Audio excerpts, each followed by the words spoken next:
Hey, Sarah, this is Logan. Can you hear me okay? I can hear you great. Thanks for making time today. Oh, buddy, of course. Can you hear? I'm sitting on my back porch. Can you hear too much nature? Is it okay?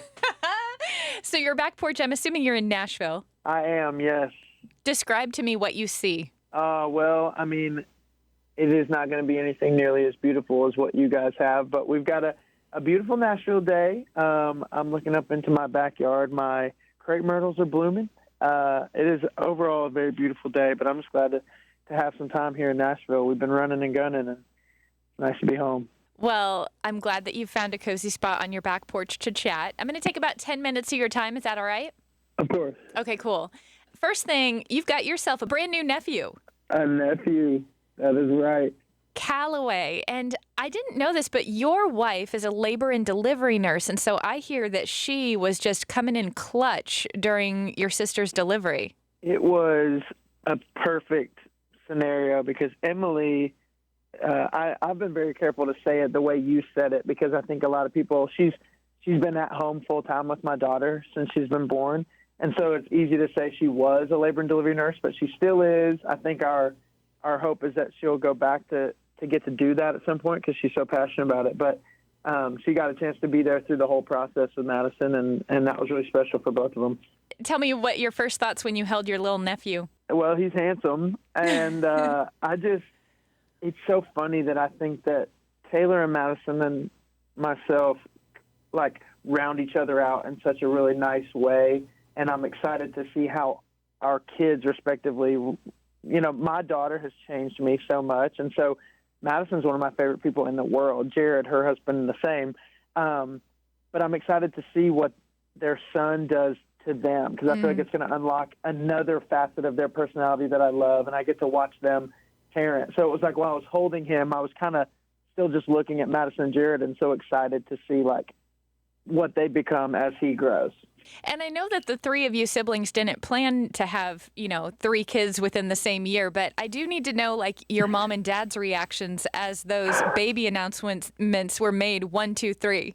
Oh, my gosh. It's so funny that, like, all three of us, I heard this one time, I heard a quote that said basically, like, you get trapped at the age that you start chasing your dreams. And I think it's true of, like, a lot of people in our industry and in acting and whatever it may be. And so kids were not on my radar or Taylor and Madison's because I think at some level we still felt like we were 19, 20. We were still getting our music career off the ground. And so my parents were ecstatic to have them at all, but to have them all in such close proximity, like I think they'll be in the same high school class. They'll be, like they get to really share life together. And we, like you said, we couldn't have planned it better, but it's going to be so much fun. So I'm sort of hoping that when you guys bring those babies on tour with you, when you make your way here October 1st, I'm just going to be like there with like a backpack and a baby Bjorn, like ready to hold anybody from side stage. Come on. I'm pretty sure at some point we're going to invest and have them. They have their first matching outfits that match with us already. So maybe we can dress the three of them up in the color of the night. And, but man, we're so lucky to get to do this with Crowns, who they are like the mothership, the pioneers of doing this with family. And they just have every facet of it worked out. And so this would have potentially been like a really stressful time, I think, or maybe tricky at least to try to navigate this with 3 new babies. But my wife will be there. Madison's husband will be there. We get a chance to really bring the whole gang out. That's the way to do it. Now, Taylor still hasn't had her baby, right? No, we just got news today, a little exclusive drop for you, but I think Taylor is expecting kind of no more than 2 weeks. Okay. Like maybe within a week.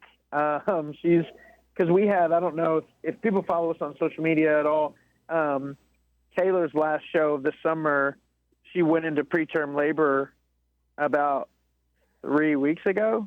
And so she's been at home just like on bed rest, trying to get as close to her actual due date as possible. But now she's in the clear. Everybody is healthy and kind of to term technically. So she's having a little girl. Her little girl could be here within the week. So I love the exclusive breaking news. I appreciate that. Yes, yes. All right, well, let's talk more about the show. Your guys' new song, I'm So Blessed. You do this great thing live in concert where you kind of break it down, like I think it's called vamping or something, and you go to one sister and then the other, and you divide the crowd down the middle, and it just gets like everyone so involved. Yeah, that's what we'll call it. Well, thank you. I think that maybe that's a testament. Hopefully it's a testament to the song. And my hope, is that when people hear it, it feels familiar kind of within the first time you hear it, because it's pretty simple. We wrote it with a young man, an aspiring songwriter named Matthew West. And I remember the day that we wrote it feeling like we've never written something kind of so simple. And we want always to tell stories and to craft some very clever wordplay. But that day when we were writing it, and it just felt like, I was so inspired. This was, almost 2 years ago, but Maverick City put out a song called Man of Your Word. And That was one of the first times. It's almost like nursery rhyme in the sense of it's just these repeatable parts, but it builds every time you get there. And so that's kind of what we hope for I'm So Blessed, is that, by the second time you're singing the chorus, it feels really familiar, but it's not it's simple, but it's not thin. You know what I mean? Like yes. It's repeatable, but we didn't pull the teeth of the gospel to get there. So I feel fortunate to have been a part of the song, and I'm really hoping that people cling to it, because it is fun, but something that I will say from stage probably, but I think culture has worked very hard to take the word blessed away from Christian people, because they want blessed to mean something material. But I think that Christian people lean on the fact that the blessed that we're talking about is the blessed assurance, right? It's just that, like, you are blessed, we are blessed because we woke up today and our name is in the Lamb's Book of Life.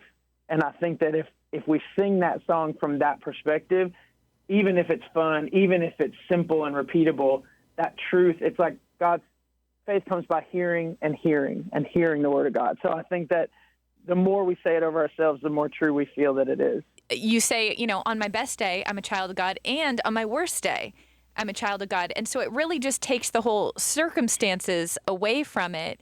We can have joy and we can have fun and sing about it no matter what circumstances we're walking through. Yeah, no, that's it. That really is it, is that no matter what walk of life you came from or how you got there. Somebody said this once and it stuck with me. I'm sure it's a very profound quote in history, but I heard it from Steven Curtis Chapmans, who is very profound in history to me. But Steven Curtis said, all ground is level at the foot of the cross. And I think that's like, it's so nice that on my best day, on my worst day, regardless of how we got there, I'm excited when we get there October 1st, however many people are in the room, we're going to sing that together, and it's going to be true of everybody in every seat. Speaking of Steven Curtis Chapman, since you brought him up, one cool thing is if people go on a YouTube deep dive, they will find you tossing one of his daughters high into the air, but with everyone's full permission. Do you want to share a little bit about what else you do besides sing? Totally. So it is very common with my Nashville counterparts, while you're pursuing your music career, you need an actual job that pays the bills, because music does not. And so I moved to Nashville in 2014, and I immediately started coaching and cheerleading and gymnastics. And 2 years later, I got an email from, I won't name off the actual email, but it said, "Hey, this is your friend Steven Curtis Chapman," and I just assumed that was like spam. Like, there's no way that's real. Like, somebody is, which, by the way, that absolutely would have worked. Like, if that person had been asking me for my life savings, I would have been like, "Steven Curtis, must need it, make a new record or something." And so we met together, and which was so surreal, but it gave me a chance to really become friends with the Chapman family, because it wasn't through music, and I'm just really thankful. Like, God opened a door for me to be a part of their lives through this, coaching their daughter in cheerleading. And then after a number of years of coaching her, when we started pursuing Christian music, Steven Curtis, he called me on the phone. He said, "Man, I never wanted you to think I was pushing you, but I always wanted you to make Christian music." And so it was just really special. But yeah, for those that are curious, my athletic days are rapidly approaching the rearview mirror, but while I still can, I stunt and tumble a little bit. Was a part of the U.S. national team twice and won a couple of gold medals with Team USA. So it's been And your wife really cool too, experience. right? Your wife too? Yes, that's how we met. Yeah, my wife put me on her back metaphorically and carried me onto the team. She's like a 6-time world champion. She's a world class, and I just tagged along and tried to smile big and wave the flag. So I'm a little worried. You know how most dads, when they have a new baby, they like toss him into the air and they're like so big, they toss him. I'm a little nervous about like what that's going to look like for you guys.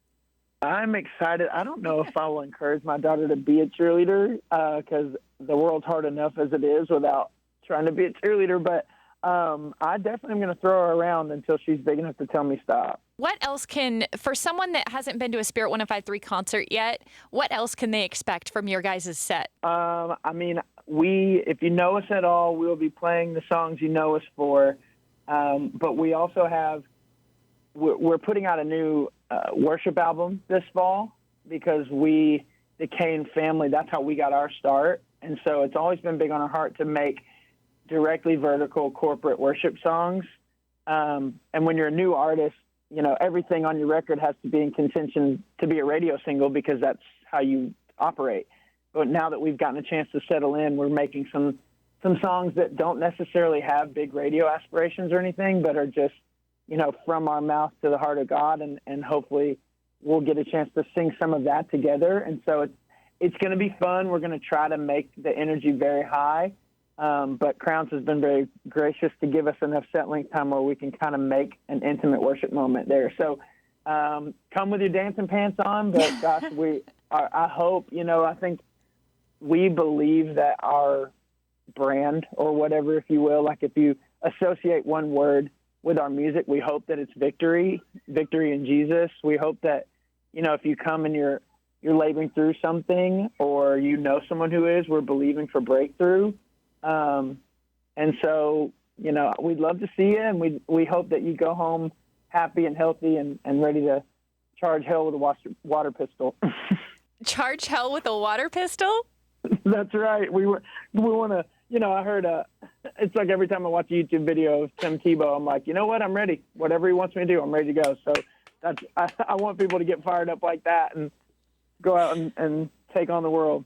I love it. You guys, whenever CAIN comments on other people's Instagrams, you guys always have the best comments that you leave. Oh, thank you. That is, I think the highest form of friendship is trolling someone on the internet. So do you now? That's how you know you're close. Can you give me a couple good ones recently? I have to go look. Basically, anytime someone is commenting, asking for any sort of legitimate feedback from their fan base, I always just go in a very annoying way and post things that aren't helpful, but then I can text them afterwards and say, sorry, I was having fun. It always gives me a smile, and I always wonder who's the brains behind that operation. Yeah, pretty much anything that's not helpful, that's always going to be me. So any sort of loving comment or actual support, that's probably the girls. And then, anybody that's tormenting their friends, that's going to be me. So that's great. It's just a different type of love language. That's right. That is really what it is. That is brotherly love. The only other thing we need to know here in Seattle for when you come is if you know the color of the matching outfits for those of us that want to coordinate from the audience. Ooh, okay. I'm interested. I wonder if you could help me. I want to wear the right thing. So what do you feel like would be the best? Like, should we try to go like Supersonic Green? Should we go like which Seahawks is like they've got like lime green in the thing now? Yeah. Like what's the move, Seattle? Ooh, well, we've got the Kraken now, right? So we've got like a new hockey team. Ooh. And I feel like everybody's got shades. Well, Supersonics don't, but which I don't know if that's still coming back. I've heard they're trying to bring that back. But you can hold on with us. You can find a good vintage like Sonics jersey. You're going to get some love. You know what? I may do it. I feel like I want to commit to it. Yeah. I mean, you said we're believing for breakthrough, so like you need to come on, breakthrough. Yeah. I mean, let's do this. Maybe we can collaborate. We can do some of that internet tormenting. I'll put a post out and we'll share it with you guys, and we'll ask people what they want to wear and see if we can get it. We can paint the town blue or whatever color. So I love we it. love that. That's perfect. Logan, thank you so much for your time. And Awesome. we look Thank you. forward to seeing you in a little over a month. 2 It's months. going to be amazing, buddy. Thank you, guys. And again, thanks for loving us well and caring for us. You know, we feel loved, and can't wait to see you.